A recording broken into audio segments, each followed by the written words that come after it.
다 같이 사도신경으로 신앙을 고백하겠습니다. 전능하사 천지를 만드신 하나님 아버지를 내가 믿사오며 그 외아들 우리 주 예수 그리스도를 믿사오니 이는 성령으로 잉태하사 동정녀 마리아에게 나시고 본디오 빌라도에게 고난을 받으사 십자가에 못 박혀 죽으시고 장사한 지 사흘 만에 죽은 자 가운데서 다시 살아나시며 하늘에 오르사 전능하신 하나님 우편에 앉아 계시다가 저리로서 산자와 죽은 자를 심판하러 오시리라. 성령을 믿사오며 거룩한 공회와 성도가 서로 교통하는 것과 죄를 사하여 주시는 것과 몸이 다시 사는 것과 영원히 사는 것을 믿사옵나이다. 아멘. 다 같이 자리에서 일어나 율동과 함께 신나게 찬양할게요. 친구들 안녕! 우리 친구들 모두 건강하게 잘 지냈나요? 그러면 모두 함께 자리에서 일어나 피스메이커 찬양 율동 드리도록 할게요.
그럼 이제 새로운 주제 찬양 메리 메리 크리스마스 함께 찬양 율동 드리도록 할게요.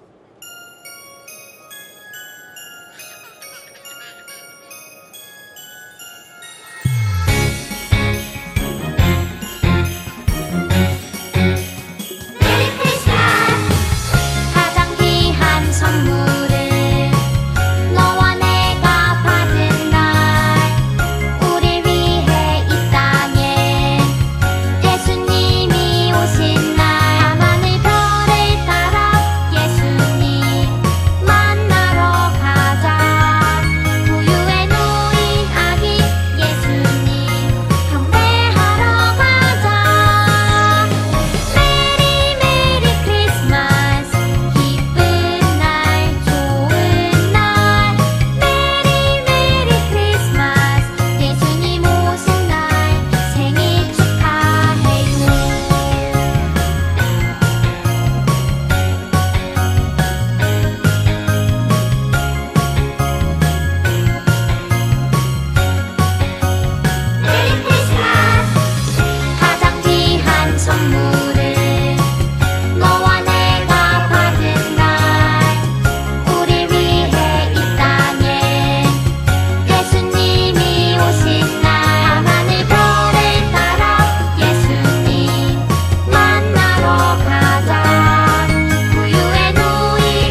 친구들, 이번에는 예배 주제를 맞춰볼 거예요.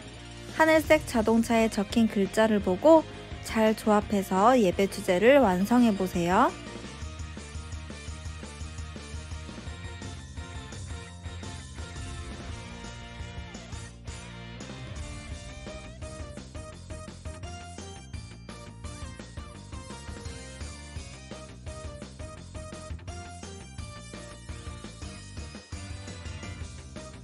친구들, 오늘의 예배 주제를 알 것 같나요?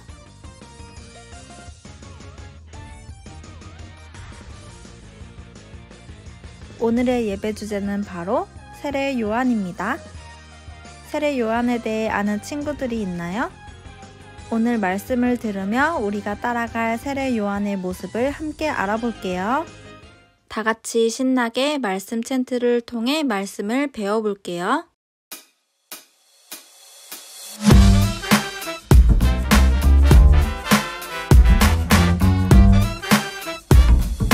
요한복음 1장 23절 이르되 나는 선지자 이사야의 말과 같이 주의 길을 곱게 하라고 광야에서 외치는 자의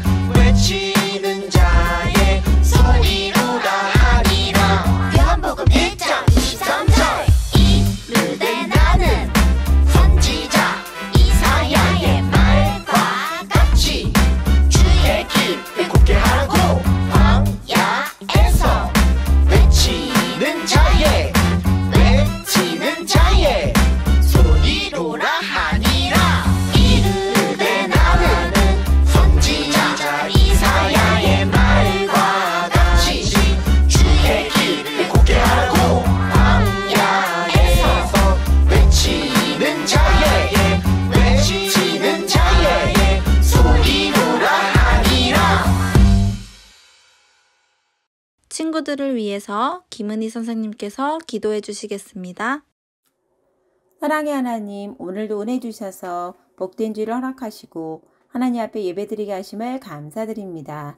우리 친구들과 함께 하셔서 주님 말씀 가운데 살아가게 하시니 감사드립니다. 주님이 기뻐하시는 예배를 온전히 들을 수 있도록 인도해 주세요. 지난 한 주간 우리 친구들 말과 생각, 행동으로 주님의 마음을 아프게 드렸습니다. 주님 용서해 주세요. 주님 말씀 가운데 살아갈 수 있도록 도와주세요. 이 시간 말씀을 통해 주님을 만나게 해주시고 항상 주님을 생각하는 주님의 기쁨이 되는 우리 친구들 될 수 있도록 은혜 주세요. 감사를 드리며 사랑이 많으신 예수 그리스도의 이름으로 기도드렸습니다. 아멘. 세례 요한을 따라가요 라는 제목으로 말씀의 시간을 가져볼게요.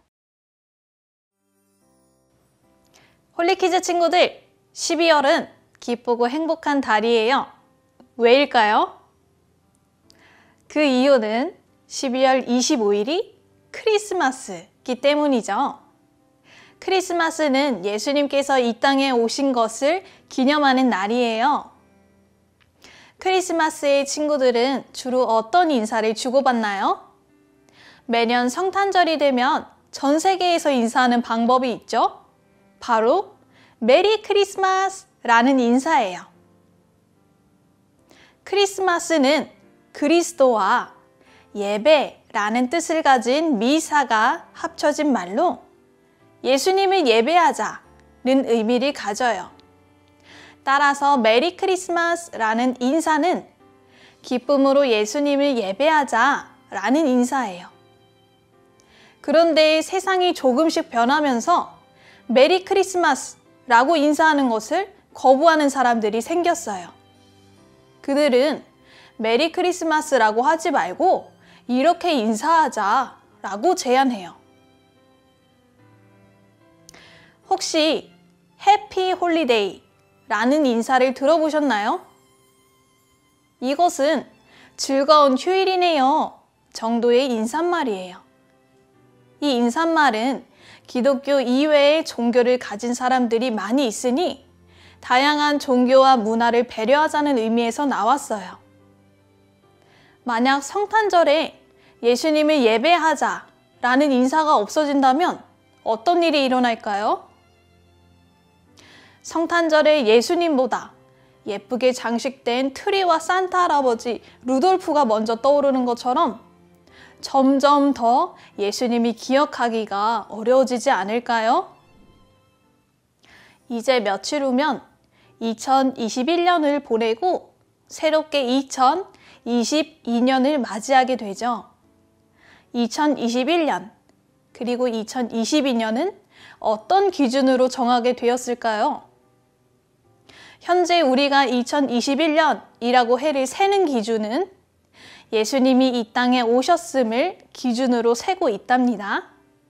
그러니까 지금은 예수님이 태어나신 지 2021년이 지났다는 의미예요. 예수님이 태어나시기 전은 기원전으로 before Christ라는 뜻이고 예수님이 오신 이후는 기원 후로 anno Domini라는 뜻이랍니다.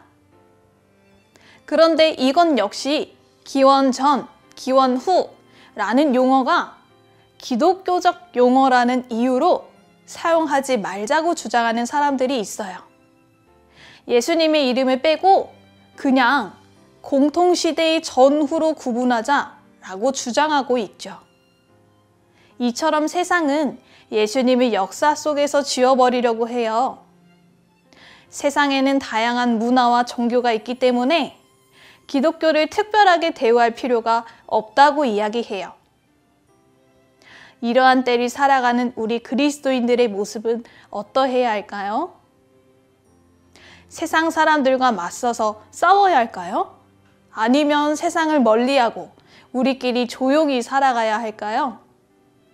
오늘 성경 이야기의 주인공인 세례 요한의 삶을 통해 배워보도록 해요. 요한이라는 이름은 많이 들어본 이름이죠? 예수님의 12제자 중 한 사람도 요한이었죠? 그런데 오늘 본문인 요한복음 1장에 등장하는 요한은 예수님의 제자 요한이 아니에요. 여기에 등장하는 요한은 사람들과 예수님에게 세례를 베푼 사람이에요. 그래서 그를 세례 요한이라고 부른답니다. 세례 요한은 예수님보다 6개월 먼저 출생했어요. 세례 요한 곁에는 그를 따르는 많은 사람들이 있었어요. 세례 요한은 하나님께서 그에게 주신 특별한 뜻을 따라 자신의 욕심과 안락함을 버리고 광야에서 메시아의 길을 준비하는 사역을 했어요. 세례 요한은 사람들에게 죄를 회개할 것을 촉구하며 세례를 베풀었어요. 사람들은 세례 요한의 이야기를 듣고 회개하며 그에게 나와 세례를 받았어요. 어느 날 세례 요한에게 유대인들이 찾아와 질문했어요. 당신은 누구신가요? 이 질문에 세례 요한은 어떤 대답을 했을까요? 여러분은 자신을 소개할 때 어떻게 소개하나요? 멋지게 자신의 장점을 뽐내면서 소개하는 친구도 있을 거고 또는 있는 그대로 자신을 소개하는 친구도 있을 거예요. 그런데 누군가가 자신을 소리 그리고 종이라고 소개한다면 어떨 것 같나요? 세례 요한은 너는 누구냐? 라고 묻는 사람들의 질문에 이렇게 대답했어요. 함께 오늘의 챈트 말씀을 읽어볼까요? 이르되 나는 선지자 이사야의 말과 같이 주의 길을 곧게 하라고 광야에서 외치는 자의 소리로라 하니라. 요한복음 1장 23절 말씀 아멘. 세례 요한은 자신의 소리라고 표현했어요. 전도사님이 여러분에게 이렇게 말하고 있지만 소리가 여러분들의 눈에 보이나요? 소리라는 것은 눈에 보이지 않죠? 빵빵 자동차 경적 소리도 강아지가 멍멍 짖는 소리도 눈에 보이지 않아요. 소리는 우리 눈으로 볼 수 없어요. 형체가 없다는 이야기예요. 어느 누가 자신을 형체가 없는 소리로 표현할까요? 세례 요한은 자신을 소리라고 겸손히 낮추어 표현했어요. 여기 신발끈이 있어요.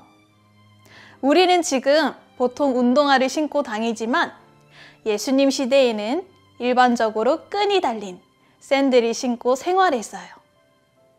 게다가 당시에는 도보로만 이동을 했기 때문에 신발은 항상 더러운 흙과 먼지가 범벅이 되었죠. 이렇게 만신창이가 된 신발을 손으로 만지기가 꺼려졌을 거예요. 그래서 더러운 신발을 담당하는 일은 종이 하는 일이었어요. 종은 주인의 신발을 신기고 벗기는 일을 맡았어요. 세례 요한은 사람들 앞에서 자신은 그리스도의 신발끈을 풀기조차 어렵다고 말했어요. 이 말은 곧 자신은 그리스도의 종도 되지 못할 사람이라는 뜻으로 자신을 겸손히 낮춘 말이었어요.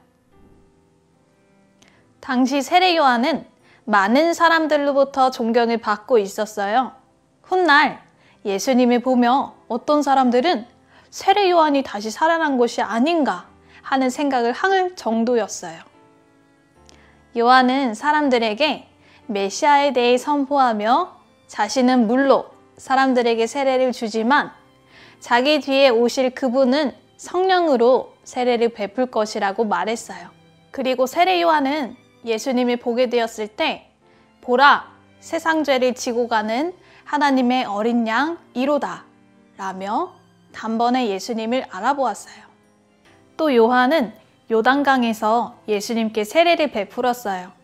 그러자 하늘로부터 성령이 비둘기같이 내려와 예수님 위에 머물렀어요.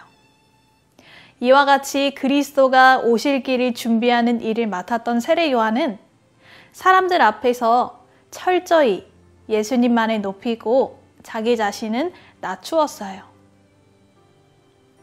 친구들, 곧 있으면 크리스마스예요. 이번 크리스마스도 여전히 사람들은 주인공이신 예수님이 아닌 산타클로스나 루돌프, 선물, 여행 등에 관심을 가지게 될 거예요. 이러한 축제의 분위기에 우리들도 영향을 받을 수 있어요.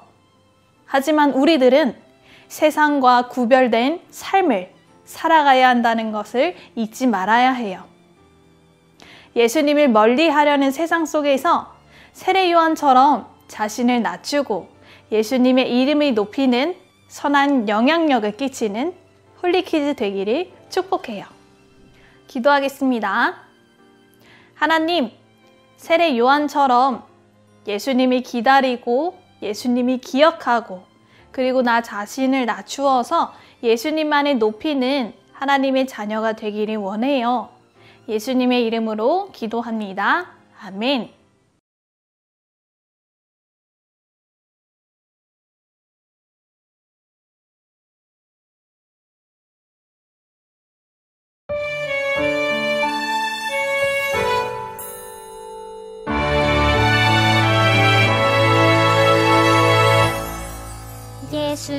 예수님보다 더 귀한 것은 없네.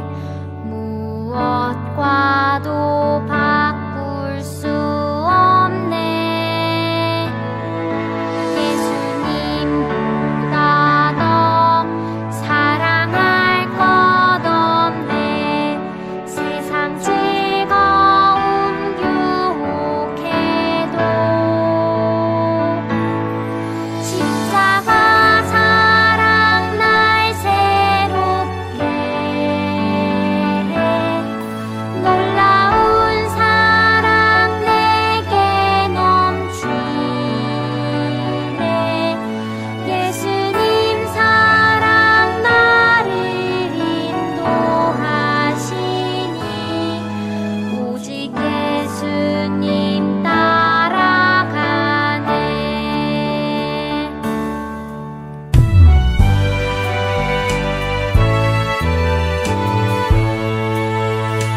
이 시간에는 들은 말씀 기억하면서 함께 아이라이크 공과를 살펴볼 거예요. 아이라이크 공과책을 가지고 있는 친구들은 12월 셋째 주 공과를 준비해 주세요.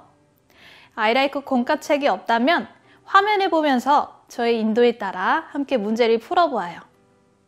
혹시 너무 빠르다고 생각되면 영상을 일시 정지하면서 진행해 주세요. 우리는 세례 요한처럼 자신을 낮추고 예수님 이름만 높여야 한다는 것에 대해 배웠어요. 말씀을 기억하면서 리슨 시작해 볼까요? 먼저 유년부 친구들, 사다리를 타서 나온 글자들로 아래의 빈칸을 채워 말씀 챈트를 바르게 완성해 보세요. 초등부 친구들은 보기의 그림을 보고 알맞은 그림 조각을 빈칸에 맞추어 말씀 챈트를 바르게 완성해 보세요.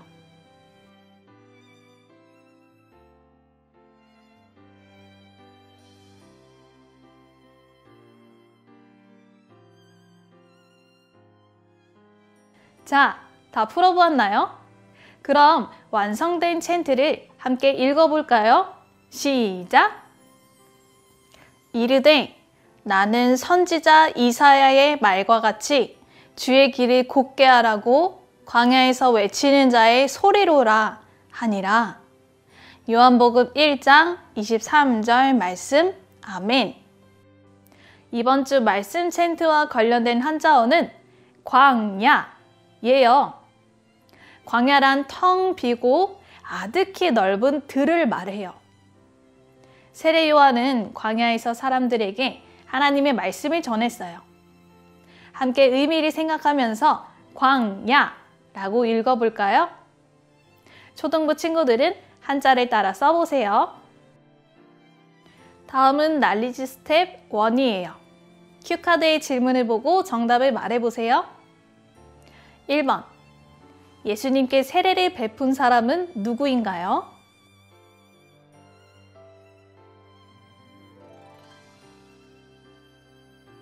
정답은 세례 요한. 2번. 예수님께서 요한에게 세례를 받으실 때 성령이 무엇과 같이 예수님께 임했나요?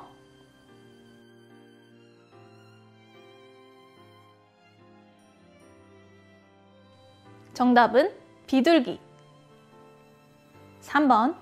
세례 요한은 물로, 예수님은 무엇으로 세례를 베푸시나요?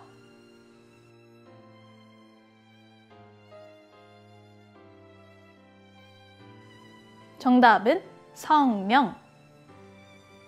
스텝 2는 보기에서 올바른 정답을 맞춰주세요.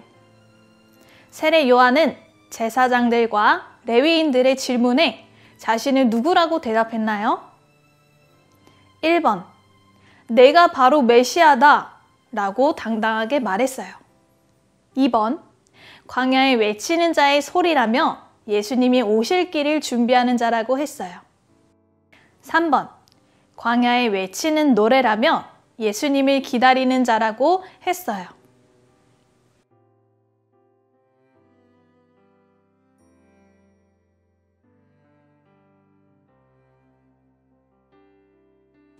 네, 정답은 2번. 광야에 외치는 자의 소리라며 예수님이 오실 길을 준비하는 자라고 했죠. 당시 유명한 영적 지도자였음에도 불구하고 자신을 겸손하게 지칭했어요. 이제 익스큐트 시간이에요. 예수님께서 이 땅에 오심을 기뻐하며 예수님이 우리를 위해 이 땅에 오신 기쁜 날이에요 라는 메시지를 적어서 친구들과 선생님, 전도사님께 보내볼까요? 다들 잘 해보았나요? 그렇다면 유년부 친구들은 오늘 배운 내용을 생각하면서 기도문 빈칸에 요한이라고 적어보세요. 세례 요한처럼 자신을 낮추고 예수님만을 높이는 기도문을 읽어보세요. 그리고 초등부도 세례 요한처럼 자신을 낮추고 예수님만을 높이기를 다짐하는 기도문을 적어보세요.